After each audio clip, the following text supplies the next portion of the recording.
My mom cooks way better than yours.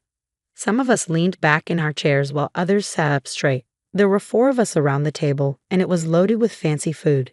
Usually we wouldn't have such an extravagant meal, but today we were dining with the in-laws, so it was a special occasion. Keith looked at me with a smug smile on his face, even as he ate. But this food was made by me, wasn't it? Your usual mistress's cooking is terrible, he remarked. My response spilled out, directed at Keith's comment. I glanced at my in-laws, trying to gauge their reactions. They looked puzzled, and the atmosphere in the room became tense. It felt like time stopped for a moment, and no one could move or speak, holding their forks in their hands. I realized there was no need to keep hiding. I didn't want to continue my relationship with Keith and his parents. I was the only one feeling this bitterness, but I was ready to fight back. I had planned to get back at Keith during today's gathering for a while now. That's why I had left our daughter with my parents. I didn't want her to witness this ugly side of me or be affected by it. My goal was to get revenge on Keith, and I was secretly pleased about it. My name is Rachel Davis. I'm 34 years old, and my daughter Nay just started elementary school. I'm your average housewife, living comfortably without any major troubles. Even though I have the means to live luxuriously, I'm not overly greedy. All I want is to be happy with my husband, Keith. On the surface, people might think we're a happy couple, but there's something that's been bothering me. Keith, who turned 39 this year, has been coming home late recently. It's been a norm for him to come home late since we got married. Keith works for a well-known company, and I know he's given important responsibilities. I assume there must be valid reasons for him not coming home early. I've always supported Keith and never accused him of anything, even though he deals with a lot of stress from work. He tries his best for our family, often planning trips for us on his days off. Despite the stress, we've never had arguments like other couples might. I've made up my mind to go somewhere tomorrow. I'd apologize for springing this on you suddenly. It's okay. I understand your situation with your husband. So what exactly do you need me to look into? Timothy asked as we sat on opposite couches, lost in thought. He spread some documents on the glass table in front of me. We have a plan to gather evidence through photos and our staff getting close to your husband, Timothy explained carefully, outlining the details of the plan. If that's the case, I'm on board with this option, I said, pointing to the plan written in the documents and nodding in agreement. At the moment, I was in the city, having visited a detective agency located in a back alley not far from downtown. Timothy Rogers, the detective assigned to my case, sat across from me, dressed in a black suit. Since yesterday, I couldn't shake off the suspicion that Keith might be cheating on me. Turning to a professional detective seemed like the best option. I didn't want to discuss my doubts about my husband with just anyone. But the urge to uncover the truth was stronger, so I explained the events leading up to this point. What does your husband do for work? Timothy inquired. He holds a managerial position in sales at a major corporation, I replied cautiously. He's like a department head. Understood. I won't ask for the company's name right now, Timothy assured me. I don't want to involve unnecessary people in this matter. That's appreciated, I responded. Typically, he works at the sales branch. If he works there, I'd like to know the company's name, Timothy requested. I'll tell you, but please promise not to tell anyone else, I said nervously, grabbing a pen and quickly jotting down the name on a notepad. This company is quite prominent, isn't it? Timothy remarked. Yes, that's why I was hesitant to mention it, I admitted. Please keep it confidential. Of course, we don't want to cause any harm to the company, Timothy assured me. This is strictly personal. 2 weeks later, I returned to the detective agency and met with Timothy again. I'm sorry to have to tell you this, but your husband is cheating, he revealed. Oh really? I gasped in surprise, feeling a mix of emotions. It was like I had resigned myself to this possibility, yet the confirmation still hurt deeply. Despite the pain, I felt a sense of duty to accept the truth. Despite the whirlwind of emotions inside me, I managed to keep a composed facade. What's your next move? Do you want to continue the investigation further?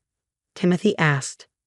Yes, please. I want to dig deeper, I replied, even though my heart felt heavy. So, we'll need to get more involved. Are you sure about that? Timothy questioned. Yes, I am, I affirmed, though I felt like my heart was sinking into darkness. I wanted to uncover the truth, no matter how painful it might be. At this point, the affair is confirmed, Timothy confirmed. And there were times when your husband stayed with the woman he was having the affair with, not just for work reasons. His words ignited anger within me, but I pushed it down, focusing on the task at hand. Do you want to see the photographic evidence now or later? Timothy asked. Show it to me, I requested, my voice trembling. Timothy handed me a photo from a brown envelope. As I looked at it, I saw Keith entering his mistress's house. The woman seemed to be around my age, but she appeared younger and more attractive. Keith looked happier with her than he did with me. My daughter Naomi's earlier observation wasn't a lie. She was only in first grade, and I didn't want to disrupt her life with a divorce. But I couldn't stay with a cheating husband either. If the affair affected Naomi negatively, it would be too late. Suppressing my pain, I made a decision. I need as much information as you can provide, I told Timothy. All right then, we'll proceed with the investigation for about 2 months. Is that okay with you? Timothy asked. Yes, I have enough money for it. Please, I need you to do this, I said firmly, meeting Timothy's gaze. But suddenly, a voice interrupted us. Hey, don't you go making decisions on your own. All you do is lie, the voice accused. No, it's the truth, I replied firmly, ready to face whatever came next. Now that I'm at Keith's parents' house without Naomi, I can fully respond to Keith's accusations. I haven't lied or deceived my parents-in-law, so why should I hide the truth? Besides, there's no benefit for me in doing so. A few days before coming here, I received a report from Timothy confirming that the investigation was completed. All the information from the detective was in the bag next to me. Keith can't deny it, and once the evidence is presented, his parents should understand. But I needed to be cautious. Knowing Keith's tendency to deceive, I decided to reveal the truth to his parents while observing the situation. You're crazy. My son would never cheat. You just keep lying, Keith's father exclaimed, his voice echoing inside the room. Just moments ago, we were having a pleasant conversation, but a minor disagreement between Keith and me escalated the situation, making the atmosphere tense. I had only mentioned that Keith hadn't been coming home for the past 6 months, but he immediately got defensive and accused me of lying. It was me who triggered this, but my resentment towards my husband ran deep. I had come to this gathering with feelings of revenge. According to my son, you can't even manage household chores properly. You're just at home and yet you don't do anything, Keith's mother chimed in, echoing her son's accusations. That's a misunderstanding, I replied firmly, pushing down my feelings and locking eyes with Keith's father, even though his expression was intimidating. Your son is lying. Misunderstanding? Are you suggesting my son is lying? Keith's father challenged. Yes, I continued speaking, determined to stand my ground. That's ridiculous. My son is a light. I've always provided him with a good education and quality meals. Moreover, I've taught him to be respectful and not to be a bother to others. Do you think someone like him would cheat? It's impossible. But Keith's father stubbornly refused to acknowledge what his son had done. Perhaps it was his lack of knowledge about the situation that made him unwilling to accept the truth. But Robert's demeanor grew increasingly tense. I was just about to present the evidence when Susan, who had always been kind to me, spoke up. I used to trust you, but after this incident, I just can't anymore, she said, her tone filled with disappointment. Susan had been kind to me since I arrived early at their home today. She had even recommended Keith to marry me. Susan and my mother were old friends, so her kindness was expected. However, now she looked at me with suspicion, as if I were a criminal. If things are really that bad, we might have to consider divorce, Susan suggested, almost sighing. I didn't want to bring up divorce. Our family runs a well-known company, and if people find out that someone like me is Keith's wife, it could tarnish our reputation. In about 10 years, Keith will become the CEO, and then we won't be able to ignore it anymore. Susan continued, her expression apologetic. And she can't even cook properly for me. That's not true, Keith interjected, defending his mother's accusation. Your cooking tastes bad. In the room where the 4 of us were, Keith arrogantly picked up his fork and began eating. His attitude irritated me even more. Actually, my mom's cooking is way better than yours, Keith laughed, trying to provoke me. But that was made by me though, isn't it? Your usual mistress whose cooking is awful, he added, stunning me with his remark. The atmosphere in the room became tense and I felt the need to excuse myself. Both sets of parents-in-law looked shocked, their mouths hanging open. Keith also widened his eyes in realization, dropping the grilled fish from his fork. He had set down his fork onto the table. What do you mean? Susan questioned, her tone filled with concern. Just what I said, I replied smoothly. As I've been saying, the one lying is my husband. Hey, stop making stuff up. Keith slammed his fork on the table, yelling. It's not a lie. Plus, I cooked the grilled fish after I came here this morning, in place of your mother. You and your father wouldn't know since you arrived in the afternoon, he added defensively. As I explained, Keith grew even more irritated, his face turning bright red. Want to see the evidence? If you have it, show it, he challenged, standing up abruptly. All right, I'll show you then, I responded, taking a more serious tone. What? No, you must be lying. That's just nonsense, Keith protested, but I remained serious. Well, anyway, I haven't done anything wrong, Keith muttered quietly, sitting back down. You know what'll happen if you're lying, right? Robert shouted, his anger evident. First off, calm down. Does Rachel really have evidence? Susan interjected, trying to diffuse the tension. In that moment, Susan was the only one able to think rationally. I reached into my bag and took out an envelope containing photos and a letter-sized paper from Timothy, the detective. Placing them on the table, I could see my husband's face turn pale as he watched my move. No, it's not like that, Keith protested, desperate to avoid confronting the truth, repeatedly denying it. What is this? What does it mean? Robert demanded, visibly agitated. It's nothing, Keith covered his ears, refusing to face reality. These photos, who's this person? Don't tell me you've really been cheating, Robert questioned, disbelief evident in his voice. Yes, that's right. That's why I have these photos taken as evidence. This isn't fabricated. I've also consulted with an attorney, I explained calmly in response to Robert's remarks. If we decide to divorce, it'll be handled according to the law, I stated without hesitation. I harbored a deep-seated intention to make Keith pay for his actions. This could tarnish my company's reputation.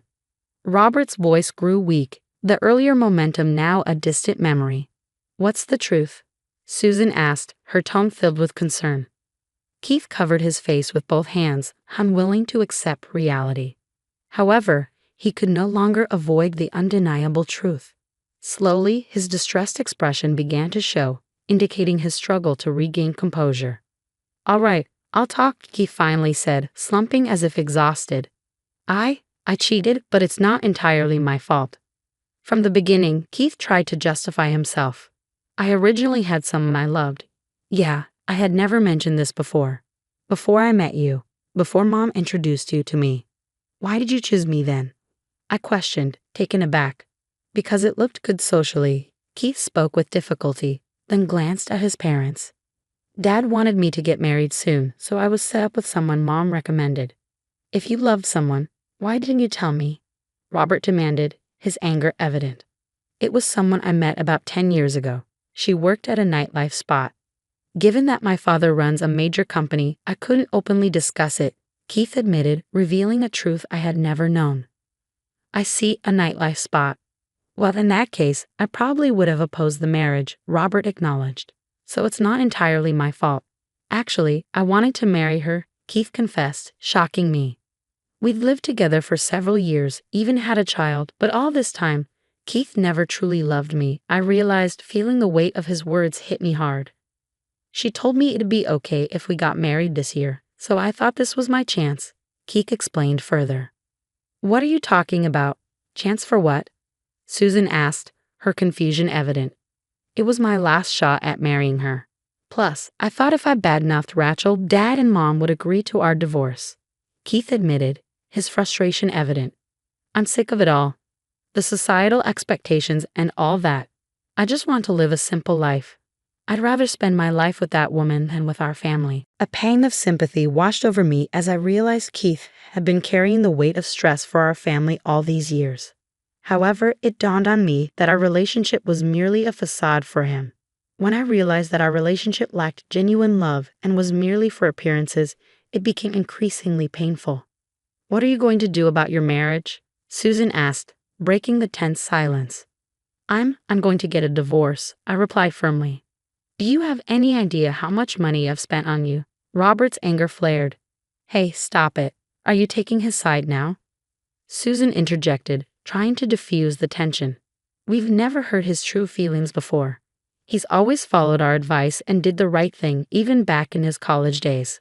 What about my business? I won't accept it unless he marries someone suitable, Robert declared, his fury toward Keith showing no signs of abating.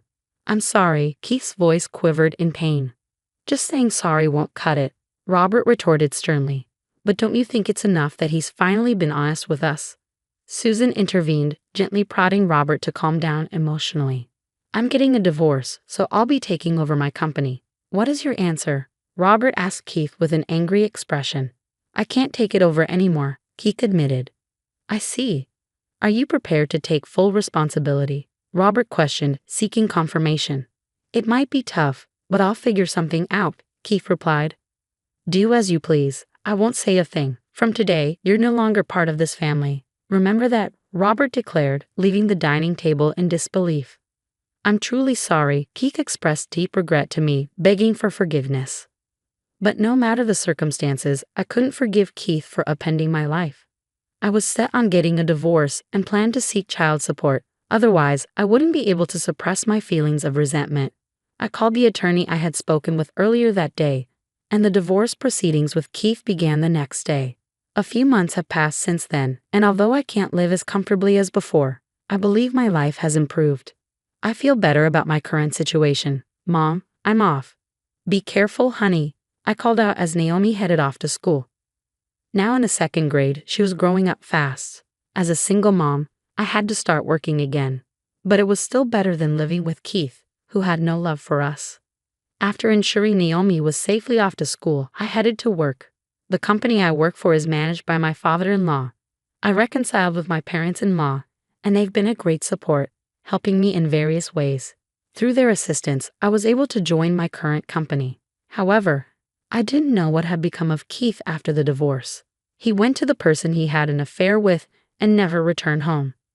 Keith had always had a decent amount of money, so the child support was paid promptly. Later on, through grapevine, I heard of someone resembling Keith wandering the streets at night alone, looking haggard with a pained expression. I didn't dwell on it. Whatever happened to a man who lost everything didn't matter to me now. My duty was to work hard for Naomi, letting go of the past. I took the first step into a new life.